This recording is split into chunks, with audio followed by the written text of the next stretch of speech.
The U.S. Bishops' Conference is meeting this week in Louisville, Kentucky. Among the topics up for discussion include immigration, a national mental health campaign, and the Eucharistic Revival. The bishops will also discuss opening the calls for beatification and canonization of Adele Brise, who saw Our Lady of Champion in Wisconsin in the 1850s. And for more, let's go to Dr. Matthew Bunson, Vice President and Editorial Director of EWTN News. Dr. Bunson, always good to be with you. First off, I understand the bishops are reacting to the Supreme Court ruling on mifepristone. What are you hearing? Yes, that's right. In fact, the conference just issued a formal statement through its spokesperson, Chieko Noguchi, in which they did two interesting things. The first is to note that this was a decision on the part of the Supreme Court on procedural grounds. That's something I know that we'll be looking at very closely in the days to come. But then the bishops went back, as they always do, to expressing their concern for the risks that this decision is going to pose for women and girls. And once again, the bishops have spoken out that A, abortion is not health care, and B, that the safety of women and girls is paramount to the bishops in terms of their pastoral care for them, women who make this decision. Yeah, definitely concerning, and we're going to keep our eye on this for sure. On to the meetings now. So what are the biggest agenda items for the bishops in their public session at the meeting? And also, any idea of what has been discussed so far in their closed sessions?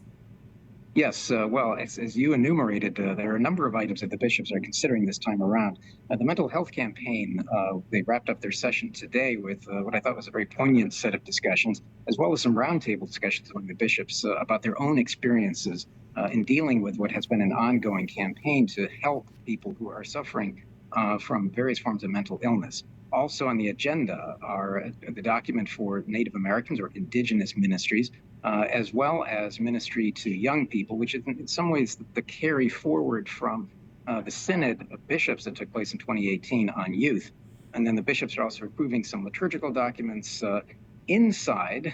We were just able to confirm through the press conference that was just held at the conclusion of today's proceedings. We know that the bishops are also talking about the campaign for Catholic Campaign for Human Development, which is one of the bishops' agencies to help alleviate poverty, which has been somewhat controversial over the years, in part because of some of the programs that they have seemingly favored in their funding, but also because of the financial stresses that have been created in trying to keep this campaign going.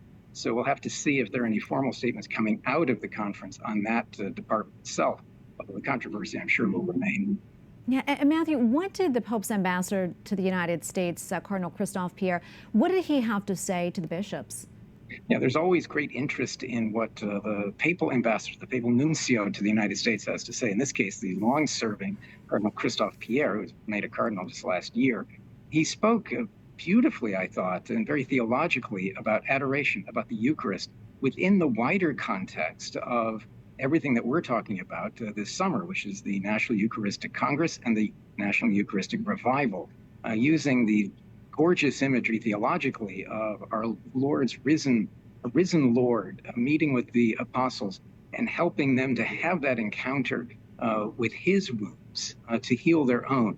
And he used that as a metaphor for the many challenges that bishops face today. So rather than being in any way confrontational, which some will claim that the cardinal has disagreements with American bishops, he was really much more forward-looking and much more positive, and really giving encouragement to his brother bishops. Yeah, and before I let you go, Matthew, we had mentioned Adele Brise Yes. and approving the canonization cause for her. Can you tell us a little bit more about who she was? Yeah, well, it is customary for bishops to ask for bishops of the United States to give their approval, their assent to a cause for canonization as it's being opened. In this case, Adele was recipient of the magnificent apparition of the Blessed Mother in 1859 in Wisconsin, what is now Our Lady of Champion, and it is the first formally approved Marian apparition in the United States. And I think the assent from the bishops is going to be very important in moving this cause forward. And this is yet another demonstration of holiness in the life of the Church, not just in our history, but carrying forward now as we're all called to be saints. Absolutely. Very exciting for sure. Dr. Bunson, great to be with you as always. Appreciate it. God bless. God bless. Let's keep the bishops in prayer.